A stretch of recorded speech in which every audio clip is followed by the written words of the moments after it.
Hey Souls family, this is Drehas, and today I'm going to give you my analysis on the state of Katana class weapons in the very early stages of Dark Souls 3.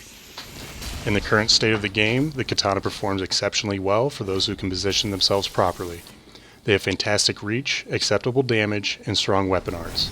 I showcase the movements at the end of this video, but the primary goal of this video is to discuss intermediate tactics, especially in respect to PvP. Enjoy, guys.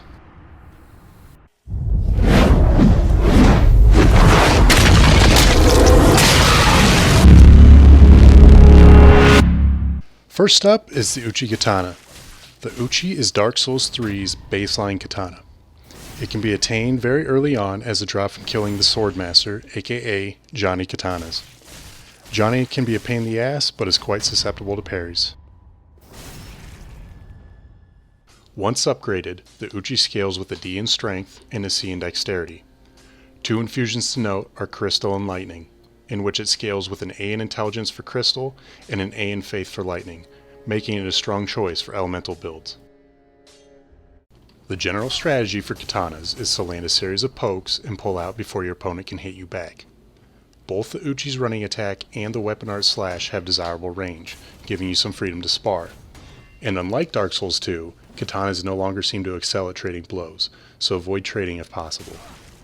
It is also important to note that after a running attack, whether you get hit during the running attack or not, you are not guaranteed to land your next attack if your opponent is attacking as well. This is because the recovery animation of the running attack is just as long as the recovery animation of your opponent being hit by it. For instance, in this replay you can see that the opponent and I swing at nearly the same time, regardless of them having just been hit by a running attack. Next up is my personal favorite, the washing pole. The washing pole can be bought by the Shrine Handmaid for 7,500 souls after delivering the Easterner's ashes to her. These ashes can be found on a body by the Silver Knight archers past Pontiff Solivan's bonfire.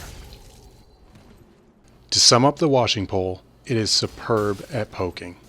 Its running poke is one of the best I've seen, and I'd even go so far to say that I've noticed a little phantom range on my end, so I can only imagine what it looks like to my opponents. The washing pole is the reason why I will not be showcasing the Black Blade in this video, as it is better in nearly all aspects. The washing pole has higher base damage and far greater length. However, it is 2 pounds heavier than the Black Blade and has lower durability. Luckily, durability seems to be a non-factor in Dark Souls 3, and trust me, the extra reach is absolutely worth the wait. That said, a katana's biggest weakness is its predictability. This has been consistent throughout the Souls series and is no exception for Dark Souls 3. This predictability seems to be most evident on the washing pole, as its running attack is one of its strongest moves, yet also one of its most obvious and easiest to parry. Good players read their opponents and their habits. So if every time you sprint at your opponent you execute a running attack, then you are creating a habit and your opponent is bound to catch on. Once your opponent has you read, be ready for Parry City. And while many players may find success with the katana during the early stages of Dark Souls 3, they'll struggle if they don't adapt once parrying becomes more prevalent, which is inevitable. So the takeaway here is always be unpredictable. And if you think your opponent is going to parry, you can always use the katana's weapon art slash, as I am almost 100% certain that it is not parryable. Footwork and positioning play a major role in Dark Souls combat. And the longer the range of your weapon, the more mindful you need to be of where you're positioned relative to your opponent. On top of this, FromSoft has absolutely perfected the hitboxes in Dark Souls 3, making each weapon's moveset that much more important. Go ahead and do a Google search of Dark Souls 3 hitbox porn and you'll see exactly what I'm talking about.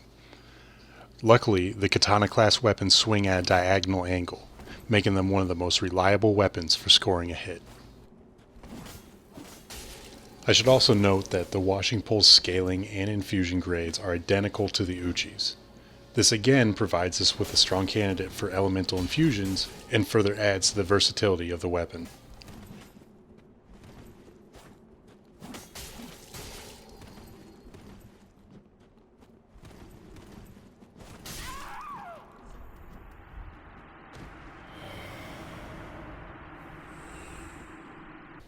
In general, I think katanas, and most notably the washing pole, counter the currently popular Farron greatsword exceptionally well.